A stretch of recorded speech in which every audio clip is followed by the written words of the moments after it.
또 한 가지 제가 낮에 재밌게 봤었던 뉴스 하나가 바로 낸시 펠로시 전 하원의원 의장이 주식을 사고 팔았다, 콜옵션을 행사했다 해서 관련된 종목들이 낮에 굉장히 많이 돌아다녔어요. 어떤 내용인지 자세하게 살펴볼까요?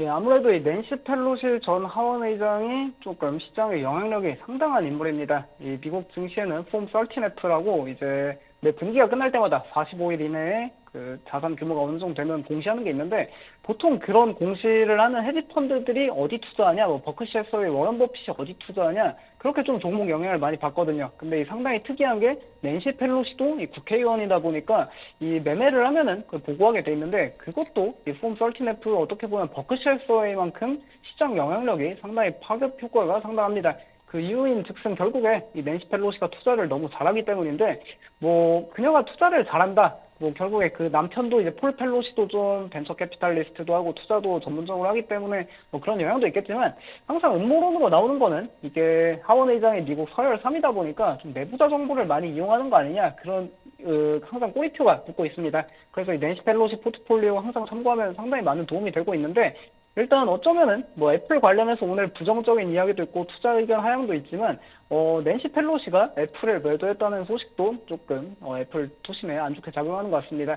작년 이제 말일 12월 31일 거래일에 뭐 애플 31,600주 매도하고 엔비디아도 만주 매도했다 하고 있지만, 뭐 엔비디아 만주 매도야 그냥 조금 이제 뭐 차익 실현 느낌으로 보면 되고, 오히려 엔비디아는 계속해서 콜옵션 이번에도 대거 매수했고, 또 작년에 산 것도 이제 콜옵션 행사했다 그렇게 나와 있고요. 그 외에도 뭐 아마존이랑 구글에도 콜옵션 매수한 그런 거래 이력이 나오고 있고, 상당히 흥미로운 거는 뭐 그동안 낸시 펠로시가 빅테크 기업들은 좀 많은 거래를 해왔습니다. 근데 이번에 처음으로 등장한 게 이 비스트라 에너지랑 템퍼스 AI인데, 아무래도 그녀가 뭐 새롭게 이제 처음으로 투자한 분야다 보니까 상당히 시장에 관심이 뜨겁다 그렇게 보면 좋을 것 같고요. 아무래도 이 비스트라 에너지랑 템퍼스 AI, 그래서 오늘 주가 상승하는 게 이 낸시 펠로시 영향을 받고 있는데, 결국 그녀가 이제 작년에 투자했던 이력도 상당히 좀 한번 주목해볼 필요가 있습니다. 결국 이 낸시 펠로시가 투자를 최근 들어 계속 잘해왔기 때문에 시장에서 이런 반응을 보이는 건데, 뭐 낸시 펠로시 하면은 보통 이제 연평균 수익률이 거뜬히 50%는 넘고 막 6에서 70% 그렇게 기록하는 사람으로 알려져 있거든요. 그러다 보니까 뭐 작년에 이제 하반기에 뭐 비자를 매도했다 이런 거는 아무래도 조금 비자 연평균 수익률이 그렇게 매력적이지 않아서 뭐 매도했지 않나 볼 수 있겠고, 오히려 작년 상반기에 매수했던 뭐 엔비디아나 브로드컴 이런 콜옵션 또 그냥 보통주 같은 경우에 상당히 또 뛰어난 성과를 이후에 보였고요. 뭐 테슬라 매도 같은 경우에는 뭐 조금 아쉽게도 작용할 수 있겠으나, 뭐 항상 낸시 펠로시 결국엔 투자를 이렇게 뭐 성과로 증명했다. 그리고 특히 작년 초에 팔로알토 네트워크스 콜옵션 매수도 상당히 흥미로웠는데, 당시 팔로알토가 주가가 거의 뭐 고점 대비 반토막 가까이 하락할 정도로 실적이 좀 안 좋게 나왔던 적이 있습니다. 그럼에도 이 낸시 펠로시는 거침없이 콜옵션을 매수하면서 결국 자기가 옳았다는 것을 이번에도 증명을 했고요. 그러다 보니까 시장에 확실히 기대감이 크다 볼 수 있을 것 같습니다. 결국 이렇게 투자를 잘하다 보니까 이 국회의장, 사실상 하원의장으로 할 일이 상당히 많은데 어떻게 이렇게 주식을 잘하냐, 뭐 항상 꼬리표가 붙고 있고요. 근데 결국 이 낸시 펠로시가 미국 권력 이제 서열 3위의 하원의장을 상당히 오랜 기간 과거부터 해왔기 때문에 뭐 모든 것을 알고 있고 내부자 정보를 이용하는 거 아니냐, 그러다 보니 조금 투자자들이 이 낸시 펠로시 투자 포트폴리오를 많이 참고하고 있습니다. 그리고 뭐 작년에도 낸시 펠로시 포트폴리오가 시장보다 상회하는 한 54% 연수익률을 기록했다 나오고 있는데, 이 시장에 좀 유명 인사 중에 좀 흥미로운 것 중 하나가 이 CNBC의 매드머니 진행자 짐 크레이머가 있거든요.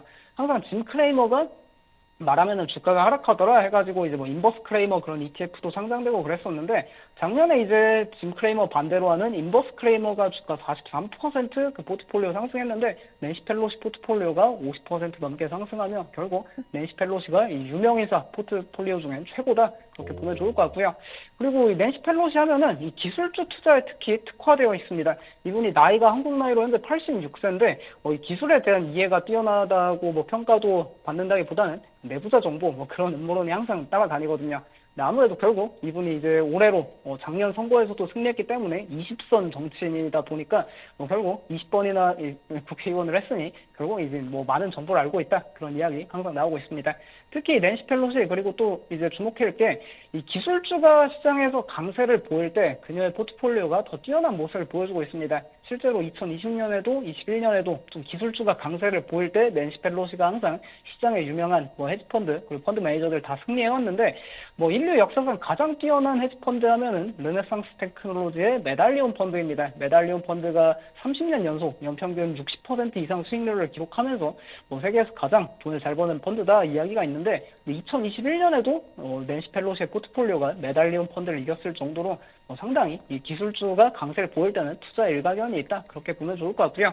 그러다 보니까 뭐 오늘 이제 이렇게 거래 이력이 공개된 비스트라 에너지도 뭐 작년에도 S&P 500에서 수익률 상승 2위 기록했는데 낸시 펠로시가 지금도 살 정도면은 여전히 올해도 계속해서 상승 여력이 있지 않나 뭐 그렇게 보면 좋을 것 같고요.